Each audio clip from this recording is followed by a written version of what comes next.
Anime fans அனைவருக்கும் வணக்கம். So இன்னைக்கு வந்து பார்த்தீங்கன்னா த்ரோன் ஆஃப் சீல் அப்படின்னு சொல்லிட்டு ஒரு அனிமே தான் ஸ்டார்ட் பண்ண போகிறோம். இந்த அனிமே பற்றி சொல்லணும்னா இன்னைக்கு இந்த நருட்டோ புருட்டோ பற்றி எந்த அளவுக்கு பேசிக்கிட்டு இருக்காங்களோ ஃபியூச்சரில் கண்டிப்பாக அந்த அளவுக்கு பேசப்படக்கூடிய ஒரு அனிமே தான் இது. நான் 2010 பார்த்தேங்க நருட்டோ. அன்றைக்கி எத்தனை பேர் எனக்கு கிண்டல் பண்ணா தெரியுமா? இன்றைக்கி அவங்க எல்லாம் உட்காந்து நருட்டோ பார்த்துட்டு எனக்கு கதை சொல்லிட்டு இருக்காங்க. Bloody nonsense. சரிங்க, நம்ம இந்த கதைக்குள்ளே போயிடலாம். ஸோ இந்த ஸ்டோரியோட ஸ்டார்டிங்லேயே வந்து பார்த்தீங்கன்னா ஒரு 72 டீமன் பில்லர்ஸ் அப்படின்னு சொல்லுவாங்க. பில்லர்ஸ்னா இப்போ காட் மாதிரி வச்சுக்கோங்களேன். அந்த மாதிரி 72 டீமன் பில்லர்ஸ் அப்படிங்கிறது 72 டீமன்ஸை உருவாக்கி பூமிக்கு அனுப்புகிறாங்க. ஸோ டீமன்ஸ் அப்படிங்கிறது பூமிக்கு வந்து அட்டகாசம் அப்படிங்கிறத பண்ண ஆரம்பிக்கும் போது மனிதர்கள் சும்மா இருப்பாங்களா? அதில் சக்தி வாய்ந்த மனிதர்கள் வந்து அதை எதிர்த்து போராடுறாங்க. கிட்டத்தட்ட 6000 வருடங்களாக அவங்க வந்து போராடிட்டு இருக்காங்க. இந்த மாதிரி மனிதர்கள் வந்து பார்த்தீங்கன்னா ஒரு 6 ஸ்கூல் இருக்குங்க. சரிங்களா? மேஜிக் ஸ்கூல், நைட்ஸு, அதுக்கப்புறமா வந்து அசாசினேஷன் ஸ்கூல்னு சொல்லிட்டு கிட்டத்தட்ட 6 ஸ்கூல் இருக்குது.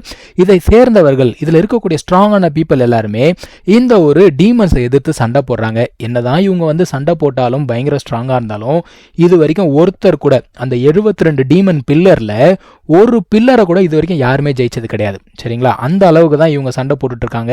ஸோ இதுக்கு மேலே நிறைய மாற்றங்கள் வந்தால் தான் உண்டு. ஸோ இந்த மாதிரி ஸ்ட்ராங்காக இருக்கக்கூடிய 6 பேர் என்ன பண்ணுறாங்க? அந்த டீமன்ஸை எதிர்த்து சண்டை போடுறாங்க. அந்த டைமில் கிட்டத்தட்ட டீமன்ஸை நம்ம தோக்கடிக்கலாம் அப்படின்னு பார்க்கும்பொழுது, தோக்கடிக்கலாம் அப்படின்னா டீமன் பில்லரெல்லாம் அழிக்கல, வந்திருக்க டீமன்ஸை தோக்கடிக்க போகிறாங்க. அப்போ அங்கே ஒருத்தன் வரான். யார் தெரியுமா?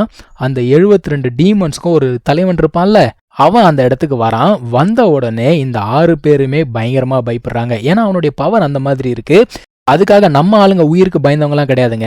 உயிரே போனாலும் பரவாயில்லன்னு சொல்லிட்டு எதிர்த்து சண்டை போடுறாங்க. அந்த மாதிரி சண்டை போட்டுகிட்டே இருக்கும்போது திடீர்னு என்ன ஆச்சுன்னு தெரியல, அவன் சண்டையை நிறுத்திட்டு அவன் பாட்டுக்கு எங்கேயோ காணாமல் போயிடுறான். அவன் காணாமல் போன அதே டைமில் இன்னொரு பொண்ணு ஒருத்தியும் காணாமல் போகிறா. அவள் எதுக்காக காணாமல் போனா, எங்கே போனா அப்படின்னு சொல்லிட்டு யாருக்குமே தெரியவே இல்லை. ஸோ இப்போ இங்கே கட் பண்ணிங்க அப்படின்னா கரண்ட் டே காட்டுறாங்க. இந்த இடத்துல ஒரு ஸ்கூலை காட்டுறாங்கப்பா.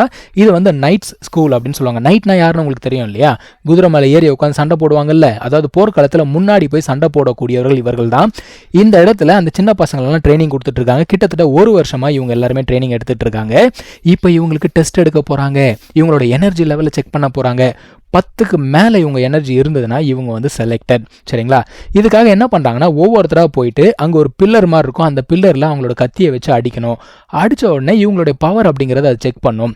ஃபஸ்ட்டு போயிட்டு ஒருத்தன் செக் பண்ணுறான். அவனுக்கு வந்து பார்த்தீங்கன்னா சோல் பவர் 11 இருக்குது. ஓகேப்பா, நீ செலக்டட் அப்படின்னு சொல்லிடுறாங்க. அவன் என்ன பண்ணுறாங்க? நின்று ஒவ்வொருத்தருக்கும் அவங்களுடைய பவர் அப்படிங்கிறத சொல்கிறான். ஒரு சில பேர் பாஸ் ஆகுறாங்க, ஒரு சில பேர் ஃபெயில் ஆகுறாங்க. கடைசியாக நம்ம ஹீரோ போகிறாப்புல. எல்லாருமே ஹீரோ மேலே தான் கண்ணு. ஏன்னா நம்ம ஹீரோ அகாடமியில் ஒன் ஆஃப் த பெஸ்ட்டு. அது மட்டும் இல்லாமல் நிறைய பேருக்கு ஹெல்ப் பண்ணியிருக்கான். சரி, அவன் போன உடனே அவன் என்ன பண்ணுறான்னா அந்த ஒரு பில்லரில் ஓங்கி அடிக்கிறான். அடித்த உடனே அந்த பீம் அப்படியே மேலே போய்கிட்டே இருக்குது. எல்லாருமே பார்த்துக்கிட்டே இருக்காங்க. ஆனால் அவனுடைய நம்பர் வந்து பார்த்தீங்கன்னா 9. எல்லாருக்கும் ஆச்சரியம். ஏதா இவனே பாஸ் ஆகலையா, என்னடா ஆச்சு அப்படிங்கிற மாதிரி யோசிக்கிறாங்க. ஆனால் வேறு வழி இல்லை, ஃபெயில்னா ஃபெயில் தான்.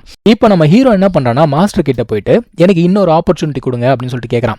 அதுக்கு அவர் பயங்கரமாக கோவப்படுறாரு. அவர் என்ன சொல்கிறாருன்னா, உனக்கு முன்னாடி அவ்வளோ பேர் ஃபெயில் ஆனாங்கல்ல, அவனுங்களாம் அப்படி தானே நின்றுட்டு இருக்கானுங்க, உனக்கு மட்டும் இன்னொரு ஆப்பர்ச்சுனிட்டி கொடுக்க முடியுமா? அப்போ அவனுங்களாம் பைத்தியக்காரனுங்களா அப்படின்னு சொல்லிட்டு கேட்குறாரு. இவன் என்ன பண்ணுறான்? ஸ்ட்ரெயிட்டாக போயிட்டு அவனுக்கு எதிர்க்க வந்து முட்டி போட்டு நிற்கிறான்ப்பா. அவன் சொல்கிறான், தயவு செஞ்சு எனக்கு இன்னொரு ஆப்பர்ச்சுனிட்டி கொடுங்க, நான் கண்டிப்பாக பாஸ் ஆகும்னு சொல்லிட்டு பசங்க கிட்ட கெஞ்சுறான். உடனே பசங்க எல்லாருமே என்ன பண்ணுறாங்க? மாஸ்டர் கிட்ட முறையிடுறாங்க. தயவு செஞ்சு அவனுக்கு ஒரு ஆப்பர்ச்சுனிட்டி கொடுங்க, அவன் வந்து எங்களுக்குலாம் நிறைய ஹெல்ப் பண்ணியிருக்கான், மேபி எங்களுக்கு ஹெல்ப் பண்ணதுனால தான் அவன் வந்து பாஸ் ஆகலையா என்னன்றது எங்களுக்கு தெரியல, அவனுக்கு நிறைய திறமை இருக்குது, அவனை வந்து ஹெல்ப் பண்ணுங்கன்னு சொல்லிட்டு எல்லாருமே கேட்டோன்னே மாஸ்டர் சொல்கிறாரு, பரவாயில்ல, எல்லாருமே வந்து ஒத்துமையாக கேட்குறீங்க, அதுக்காக நான் ஒரு ஆப்பர்ச்சுனிட்டி தரேன். நீ என்ன பண்ணுற? ஃபர்ஸ்ட் ஒருத்தர் பாஸ் ஆனா இல்லையா, அவங்ககிட்ட நீ சண்டை போடுற, நீ மட்டும் அந்த சண்டையில் ஜெயிச்சிட்டேன்னா நான் வந்து உனக்கு ஆப்பர்ச்சுனிட்டி கொடுக்குறேன் அப்படின்னு சொல்லிட்டு மாஸ்டர் சொல்கிறாரு. ஓகே அப்படின்னு சொல்லிட்டு சண்டை போடுறாங்க 2 பேருமே. அந்த பையன் வந்து பார்த்தீங்கன்னா கொஞ்சம் ஸ்ட்ராங்காகவே இருக்கான். நம்ம ஹீரோவை விட கொஞ்சம் ஸ்ட்ராங்காகவே இருக்கான். ஆனால் ஹீரோ கிட்ட ஒரு நல்ல விஷயம் என்னென்னா அவன் எல்லாத்தையுமே அப்சர்வ் பண்ணுவான். அந்த பையன் எப்படி சண்டை போடுறான், அவனோட டெக்னிக் மட்டும் எப்படி பவர்ஃபுல்லாக இருக்குன்னு சொல்லிட்டு அப்சர்வ் பண்ணிகிட்டே இருக்கான். ஓகே, அவன் வந்து அவனுடைய கால்களையும் அவனுடைய ஹிப்பையும் அதிகமாக யூஸ் பண்ணுறான். ஸோ நம்மளும் அதே மாதிரி யூஸ் பண்ணலான்னு சொல்லிட்டு அதே மாதிரி அவனை யூஸ் பண்ணுறான். ஸோ இப்போ நம்ம ஹீரோ வந்து பார்த்தீங்கன்னா கொஞ்சம் கொஞ்சமாக திரும்ப அடிக்க ஆரம்பிக்கிறான். ஒரு வழியாக அந்த பையனை டிஃபீட் பண்ணிடுறான்ப்பா. கடைசியாக அந்த கத்தியை கொண்டு போய் வேகமாக அந்த பில்லரில் அடித்த உடனே அப்படியே மேலே போகுது அந்த பீமு. இப்போ வந்து பார்த்தீங்கன்னா 11 அப்படின்னு காட்டுது. ஒரு வழியாக பாஸ் ஆகிட்டான்ப்பா. ஸோ இங்கே கட் பண்ணிங்கன்னா இன்னொரு சைடில் வந்து ஒரு பொண்ணு, அவன் வந்து எங்கேயோ ஓடிக்கிட்டு இருக்கா. அவளை துரத்திக்கிட்டு நிறைய பீஸ்ட் அப்படிங்கிறது அவளை துரத்திக்கிட்டே வருது. அந்த பீஸ்ட் எல்லாமே உல்ஃப் மாதிரி இருக்குது. என்ன விஷயம்னா இந்த பொண்ணால் வந்து பேச முடியாது, ஆனால் இவளும் வந்து பயங்கர பவர்ஃபுல்லாக தான் இருக்கா. அதில் ஒரு பீஸ்ட் என்ன பண்ணுது, அவளோட காலில் வந்து புறாண்டி விட்டுச்சு போல இருக்குது, அது பாய்சன் போல தெரியுது. இவன் முடிஞ்ச வரைக்கும் எஸ்கேப் ஆகணும்னு சொல்லிட்டு ஓடிக்கிட்டே இருக்கா. அந்த பீஸ்ட் எதுவுமே அவளை விடுற மாதிரியே தெரியல, பயங்கரமாக அவளை வந்து துரத்திக்கிட்டே இருக்கு. சாகடிக்க பிளான் பண்ணுதா இல்லை அவளை கடத்திட்டு போக பிளான் பண்ணுதா என்னங்கிறது சுத்தமாக தெரியல.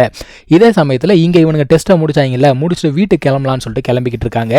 அப்போ அந்த மாஸ்டர் வந்து அந்த பையன் கிட்ட பேசிக்கிட்டு இருக்காரு. அவன் கையில் அந்த டானிக் எல்லாம் கொடுக்குறாரு.